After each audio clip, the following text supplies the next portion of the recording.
Hey folks, it's Saturday here on the homestead, and I'm just getting a couple of things done and that I've been behind on, and one of them is cutting herbs. So I already snipped some lemon verbena and some rosemary, and I'm working on thyme. And this thyme has been growing on my doorstep. And you can see it's grown really well. So I'm cutting these and then I'm gonna dry them. And so the thyme goes in a tea for sore throats. And the rosemary goes in my shampoo bars. Lemon verbena goes into my dishwashing bars. Oh, there's so many earwigs. Ugh, I don't like earwigs. Anyway, so what I'm doing is just going in, and there are a few long pieces and some pieces that have grown out to the edge of the pot. So that's what I'm cutting. And then I'm gonna put them up on my rack to dry. Lots of neighbors driving by today. I had my second dose of the vaccine, the COVID vaccine, and it really kicked my butt. I got really sick. So I've got way behind on all of this stuff. And so I'm just trying to get caught up. Rightfully, you shouldn't be cutting herbs in the afternoon. You should cut them in the morning. I hate earwigs so much. Ooh, I hate earwigs. Anyway, yeah, you should be cutting them in the morning after the dew is gone off of them. That's when the oils in your herbs are at their best. However, I made soap this morning, so I didn't get to do that. This thyme is really tricky because this one grows like almost like a vine. So I don't want to go down too harsh on it to the woody part. I want the tender parts that are new. So that's what I'm kind of looking for here. And I don't know if you can see, I didn't bring out my tripod. And I'm just too lazy to go back in the house to get it. So yeah, cutting the thyme, and then I have some that's also in my garden that I want to go get some of that too, and it's flowering, and I want some of the flowers for in the tea. They have a really mild flavor to them. So yeah, thyme is really good in a tea. I think last year I offered it alone as a remedy for sore throats or allergies, but this year I think I'm going to make a thyme and mint tea.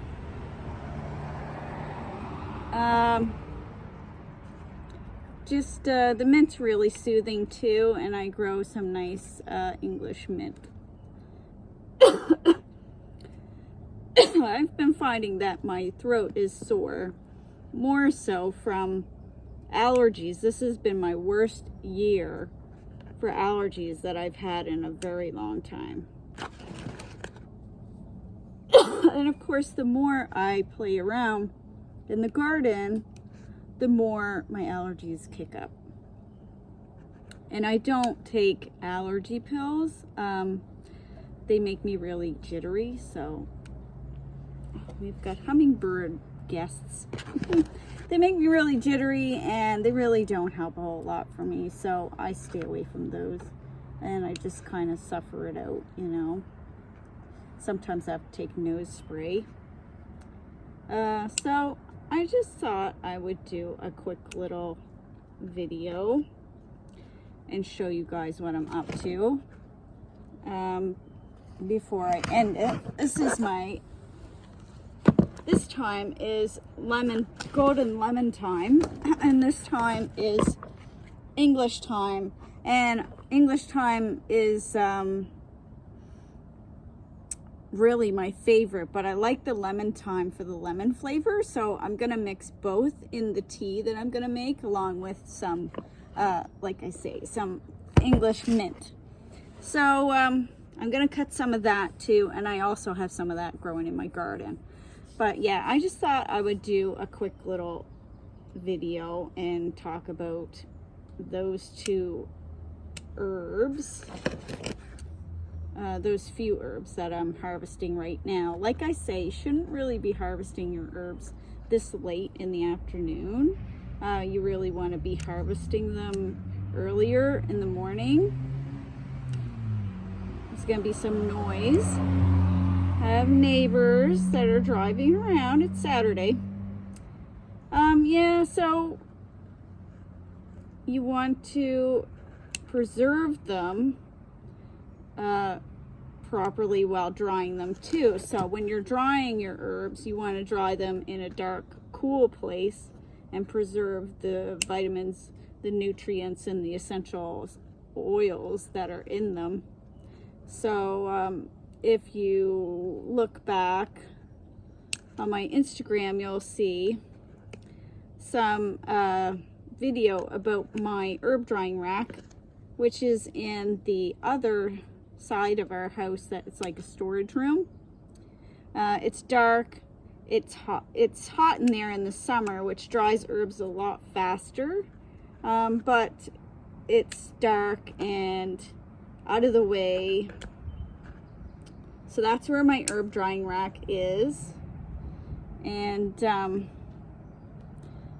I got these, they're splatter guards for when you're frying things in a frying pan.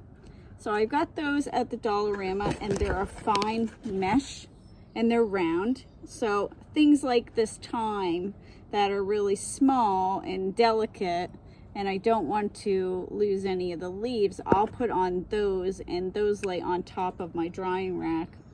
And that's how I dry smaller things like this thyme. So I got quite a bit off of this. I'm not sure I want to take a whole lot more. Some of these ones here are I'm just gonna throw away. I'm a really sloppy weeder and gardener because I just throw my things down on the ground and I leave them.